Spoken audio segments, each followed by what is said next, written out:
Hello, everyone. My name is Ava. I'm 20 years old and live in a happy family now, with my father, Thomas, and my stepmother, Claire.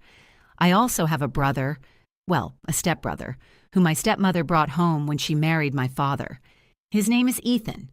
Make sure to subscribe to my channel so I can continue bringing you more fascinating true stories like this one. And don't forget to watch this video till the end and like the video because this story is going to be incredibly interesting. Please hit the like button to show your support. Life with my new family started out great. I didn't think much about it at first, just trying to settle into the new routine. At that time, it all felt seamless. My father remarried, but I'd always wanted a family where I could feel the warmth and support I had missed. And I got that in abundance. My stepmother was kind and caring. Ethan was easy to get along with. He helped me with everything, whether it was schoolwork or random chores around the house. I had the impression that everything was falling into place. Looking back, those first days were blissful. The whole family was kind, and my new stepbrother was thoughtful and never once made me feel strange or out of place. I remember how we would have breakfast together every morning. Claire would prepare the food, a lot of fresh, hearty meals, and Thomas would always sit next to me. He would ask how my day went, even if it was just about small things. He genuinely cared. And Ethan, he was always there, always paying attention to whatever I needed. It never felt like I had a new family. It felt like I had gained an extra layer of warmth, an extra set of people who genuinely cared. The atmosphere was peaceful and comforting. At night, we would sometimes watch movies together or just talk about random things. There were no heavy burdens, no conflicts, no awkwardness. The conversations were easy, just simple talks about how our day went. I never imagined that something as simple as a bathroom door would change everything. I remember that day like it was yesterday. It was an ordinary afternoon. I had gone to the bathroom as I usually did, with no thoughts in mind except finishing my routine. In my hurry, I forgot to lock the bathroom door, something I did often when I was in a rush. I thought nothing of it. I had been living with them for weeks now, and nothing unusual had ever happened. So when I was showering, I never thought for a moment that Ethan might walk in. But that day was different. I was startled when I heard the faintest creak of the door. It wasn't unusual for someone to pass by, but then it opened slightly more. My heart skipped a beat. I spun around quickly, but before I could even process what was happening, the door opened wider. Standing in front of me was Ethan, his face locked in an expression I didn't recognize. His usual warm, familiar gaze was gone. His eyes were cold, distant, almost as if he had just walked into an unexpected, awkward situation. I immediately froze. There was a moment of silence, one that felt much longer than it actually was. He quickly turned away, but not before I saw that look in his eyes. It was a mix of shock, confusion, and something else that I couldn't quite place. For a few seconds, I was paralyzed. I wanted to say something, but nothing came out. And then, in a daze, I finished what I was doing and quickly got out of the bathroom, feeling strange. A feeling of unease settled in my chest. That feeling didn't go away. I spent the next few days trying to figure out what had happened. What had changed? Was there something between us that I hadn't noticed? Or had Ethan been hiding something? Every time I tried to shake it off, the feeling lingered, a gnawing sense that something wasn't right. But at first, the changes were so subtle, so small. He still talked to me, but there was a difference now. A shift I couldn't identify. Ethan was still there, helping me as always, but his eyes, his gaze, felt distant. The warmth was gone. I tried to convince myself that I was just imagining things. I kept telling myself that things couldn't have changed so quickly, but they had. Every time Ethan looked at me now, there was something in his eyes. The same affection I had seen before wasn't there. Instead, it was something darker, something I couldn't understand. The change was gradual, but it was real. Sometimes his glances lingered, not with the same brotherly concern, but with something that made me feel uncomfortable. It wasn't affection anymore. It was a strange, cold intensity that I couldn't explain. It wasn't just his eyes. The way he acted changed too. Conversations became sparse. At first, we would talk about everything: life, friends, even our favorite shows. But now, every conversation was brief.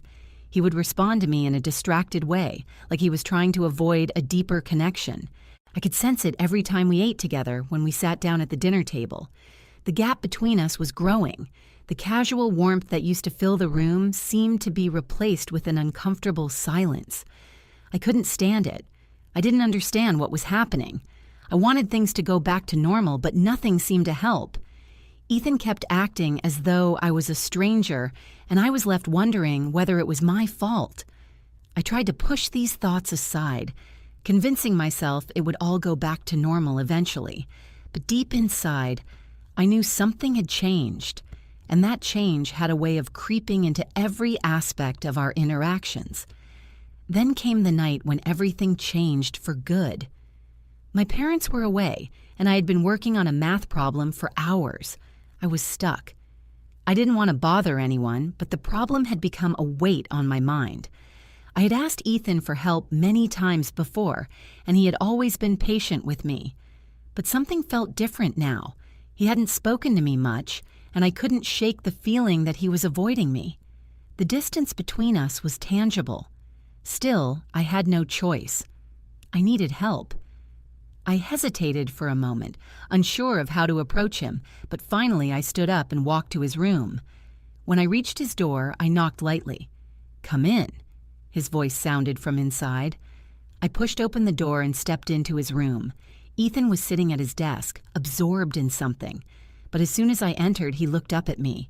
His face was different. No longer the familiar face I had known. It was serious, almost cold. His eyes held no warmth, no connection. But he didn't seem uncomfortable. He simply asked, "What's the matter?" I stood there, unsure of what to say, my heart racing. I took a deep breath and said, "I'm stuck on a math problem. Can you help me?" He nodded and motioned for me to sit down. We worked through the problem, but something felt off. Even though he explained everything clearly, his focus seemed to drift, as if he was avoiding me. Each time he pointed to something on the paper, I felt that invisible wall between us, as if he didn't want to get too close. There was no warmth in his voice anymore. When the problem was solved, I got up to leave. But before I could step away, Ethan suddenly grabbed my hand. My breath caught in my throat, and I looked at him in surprise. His grip was firm, but his eyes, they were different. No longer cold, but filled with something I couldn't place. We stood there for a moment, neither of us speaking. My heart raced, and I couldn't tear my eyes away from his. Something shifted in that instant. "Ethan," I whispered, barely able to speak. My voice trembled. I didn't understand what was happening. His grip tightened, and I could feel the air around us becoming thick with tension. I had no words for what I felt in that moment. His eyes were intense, searching, and not the eyes of a brother who loved his sister. These eyes held something darker, something I didn't know how to process. Finally, after what felt like an eternity, Ethan spoke, his voice low, almost like a confession. "Ava, I like you. I can't keep pretending that everything is fine. I want you to stay with me. I want us to be together." I couldn't process his words. They didn't make sense. I stared at him, disbelief clouding my mind. How could he say that? This wasn't the Ethan I knew. This wasn't my brother. My heart began to pound in my chest, and I felt a surge of panic rise inside me. "No, Ethan," I stammered, my voice breaking. "This can't be happening. You can't say that. You're my brother." But Ethan didn't seem to hear me. He continued, his voice dark and filled with a strange intensity. "Ava, every night since I saw you bathing, I haven't been able to stop thinking about you. I know it's wrong, but I can't help it. I need you with me, always." His words were like a slap in the face. I felt dizzy. This couldn't be happening. The brother I had trusted, the one who had always been so kind and caring, was now telling me this. I tried to pull my hand away, but his grip tightened. He looked at me as if I was the only person in the world. His eyes were filled with something dark, something dangerous. "Stop," I cried, trying to free myself. "You can't do this. This isn't right." But Ethan didn't let go. His eyes darkened further. "You don't understand, Ava. I need you. I can't live without you."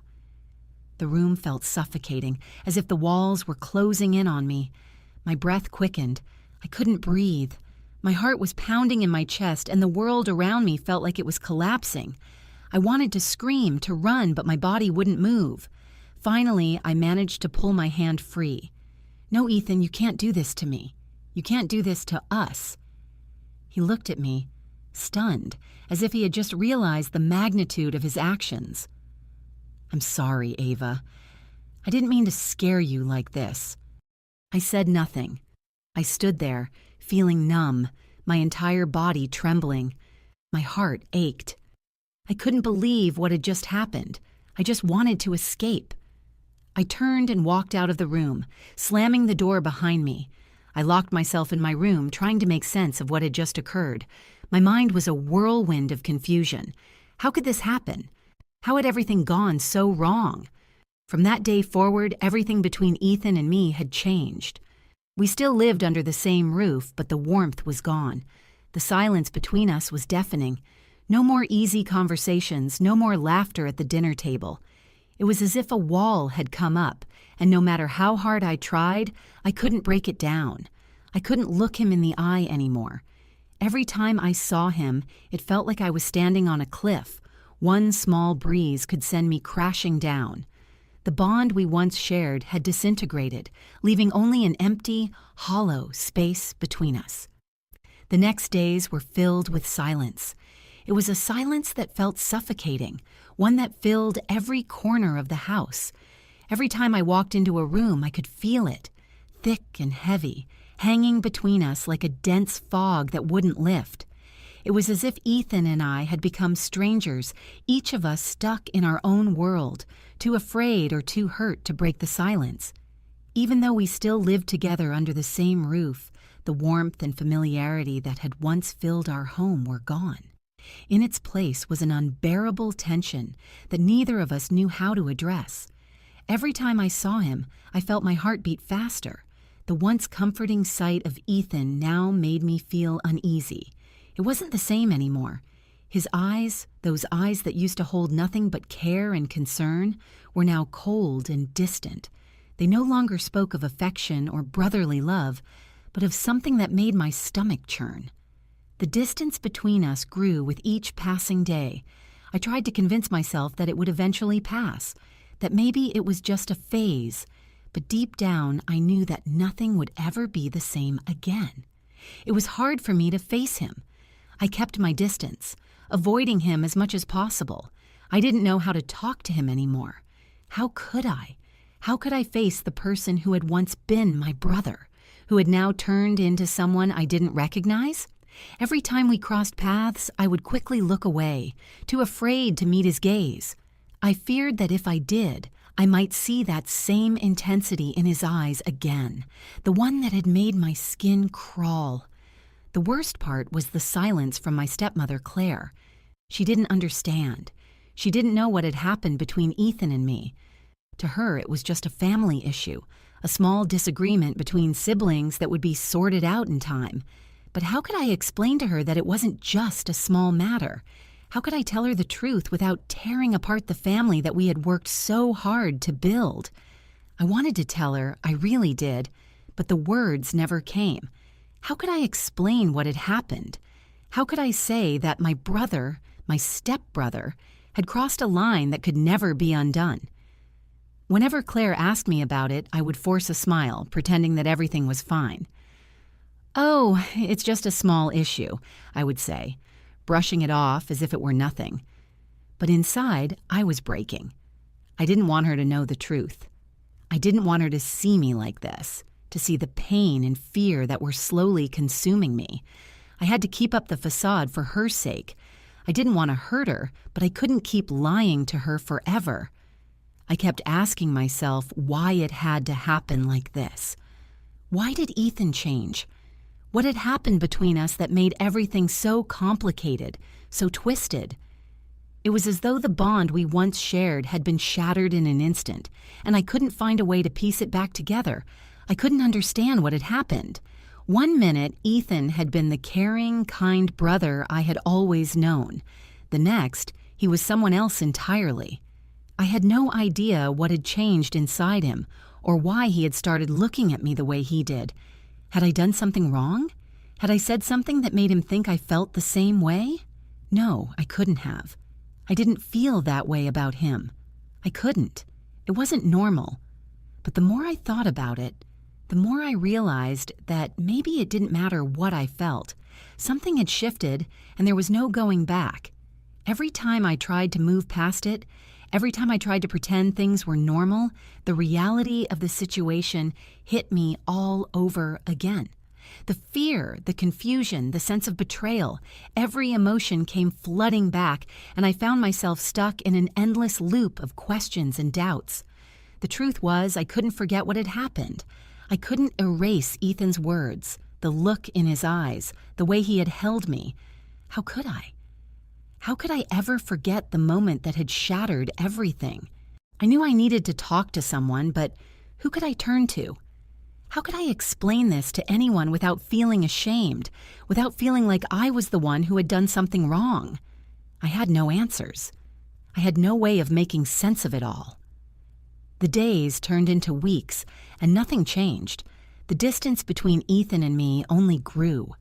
We went through the motions of living together, but there was no real connection. We were strangers under the same roof, trapped in a silence that neither of us knew how to break. I avoided him as much as I could, and he did the same.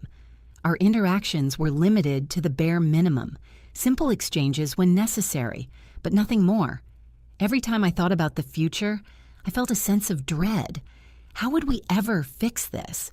How could I go on pretending everything was okay when I knew it wasn't? There was no going back to how things were before. The bond that we had shared was gone, and no amount of time would bring it back. And then came the day when I realized I couldn't keep hiding. It was late at night, and I was lying in bed, my thoughts racing. I couldn't sleep. My mind was filled with everything that had happened. The strange looks, the awkward moments, the pain of knowing that everything had changed. I couldn't ignore it any longer. I had to face it. I had to confront the truth, even if it hurt. I couldn't live in this lie anymore. I needed to talk to Ethan, to finally tell him that what had happened between us was wrong. I needed to say it out loud, to make him understand that I couldn't accept it, that I couldn't just pretend it never happened. I had to tell him that I needed space, that I needed to rebuild my life, my sense of self. I couldn't live in fear, constantly wondering what would happen next. I had to face the truth, no matter how painful it was. That night, I went to his room. I stood outside the door for a long time, gathering the courage to knock. My heart was pounding in my chest, and I felt like I was about to collapse. But I knew I couldn't turn back. I had to face him, even if it meant losing everything I thought I knew about our family. I knocked. "Come in," Ethan called from inside. I opened the door slowly, stepping into his room. He was sitting at his desk, just like the last time, but this time, there was no distance between us. I was determined to face him, to tell him everything I had been feeling, everything I had been hiding. He looked up, and for a moment there was no warmth in his eyes, just coldness. "What's wrong?" he asked, his voice neutral. I could feel the weight of the silence between us. I took a deep breath and spoke, my voice shaking but firm. "Ethan, we need to talk." The words hung in the air, and for the first time in a long time, I felt like I was finally being honest with him, with myself. "I can't keep pretending this is normal. I can't live like this anymore. I need you to understand that what you said, what you did, it wasn't okay. It wasn't just a mistake. It's changed everything." Ethan sat there frozen. For the first time in weeks, I saw a flicker of something in his eyes. Guilt, regret, maybe even sadness. But it was too late. The damage had already been done. "I'm sorry," he whispered, his voice barely audible. I didn't mean to hurt you. I didn't know how to stop." "I know," I said softly, "but I can't go back. Things will never be the same." And they weren't. The conversation didn't fix everything. It didn't magically restore the relationship we once had, but it was a start. For the first time in weeks, I felt like I was finally being heard. I didn't know where we would go from here, but I knew one thing for sure. I had to let go of the past. I had to accept that sometimes things change, and we can't always fix them, but we can learn to live with the consequences. The days after that night were incredibly difficult. Despite the conversation with Ethan, the pain didn't go away. I had told him how I felt, and I had gotten the truth out, but it didn't erase the discomfort, the betrayal that had settled deep in my heart. It was as if that one conversation, while necessary, only scratched the surface of everything that had been buried. I still felt the weight of it all. The house, once filled with laughter and easy conversations, felt cold now. There was no joy left in our gatherings, no warmth when we sat together at the table. I was constantly aware of the distance between Ethan and me, and no matter how much I tried to ignore it, it was always there, like an invisible wall separating us. The worst part was that Claire, my stepmother, still didn't understand. She noticed the silence between Ethan and me, but thought it was just a phase, a sibling rivalry that would eventually pass. She would sometimes ask, with concern written all over her face, why we weren't talking as much anymore. I would just smile weakly and tell her, "It's nothing, just a small thing." But the truth was that there was nothing small about it. There was a deep wound inside me that I couldn't explain. I couldn't share this with her, and the longer I kept it to myself, the more it hurt. I kept hoping that time would heal the wounds, that if we just waited long enough, everything would go back to normal. But deep inside, I knew that wasn't going to happen. Things had already shifted, and there was no undoing what had been done. Time passed, but the healing never came. I spent many sleepless nights lying in bed, replaying everything in my mind. I thought about the look in Ethan's eyes, the way his hands had gripped mine so tightly, and the words he had said, words that I could never unhear. I wondered if I had misunderstood him, if I had somehow made him feel that way. But no, I hadn't. This was not something I had caused. This was his doing. The guilt I felt from that moment lingered in my mind, even though I knew I was not at fault. I knew it was Ethan's responsibility to control his feelings, to not let them cross the line between brother and sister. And yet, the shame and confusion still haunted me. I couldn't go back to how things were, and I didn't want to pretend that I could. I had tried to be brave, to act as though everything would heal with time, but I was fooling myself. The truth was, things would never go back to how they were. There was no more innocence in our relationship, no more safety. The bond we once shared was broken, and there was nothing left but this cold, tense silence. But something inside me changed. I realized that if I continued to live in fear and confusion, I would never be able to heal. I had to face the truth, the painful truth that some relationships simply cannot be fixed. And in that moment, I made a decision. I had to let go. I couldn't keep living in this half-life, constantly looking over my shoulder, afraid of what might happen next. I couldn't pretend that everything was okay when it wasn't. I needed to find a way to move forward, to rebuild my life, and to start living for myself again. That meant distancing myself from Ethan. It meant taking a step back from the relationship that had been the source of so much pain and confusion. I couldn't continue to live in the same space with him, acting as though nothing had happened. I couldn't act like everything was fine when I was constantly reminded of the betrayal. I had to create boundaries for my own sake. It wasn't easy. There were times when I would catch a glimpse of Ethan and my heart would ache. I would remember the good times, the easy conversations, and the love we had once shared. It was hard to let go of that, to accept that it was gone forever. But I had to. For my own peace of mind, for my own healing, I had to walk away from what we had. I couldn't keep living in the past. I couldn't keep dwelling on what had happened. The past was painful, but it was over, and I had to focus on the future, on what I could control, not on the mistakes and regrets of the past. The road ahead wasn't going to be easy. I knew that. But for the first time in a long while, I felt like I was taking control of my life again. I was no longer going to let fear and guilt dictate my actions. I was no longer going to let Ethan's mistakes haunt me. I was going to live my life the way I wanted to, without the weight of this toxic relationship holding me down. And slowly, little by little, I began to heal. It wasn't a quick fix, and it wasn't painless, but it was progress. Each day, I took a step toward healing. I focused on myself, on my happiness, on my future, on creating a life that was free from the pain and fear that had once consumed me. I spent more time with my friends, I took up new hobbies, and I slowly began to rediscover who I was outside of my family and the trauma I had experienced. And over time, I learned to forgive, not just Ethan, but also myself. I realized that I wasn't to blame for what had happened. I had done nothing wrong. The only thing I could control was how I chose to move forward. Forgiveness didn't mean I had to forget, but it meant that I was no longer going to carry the weight of the past with me.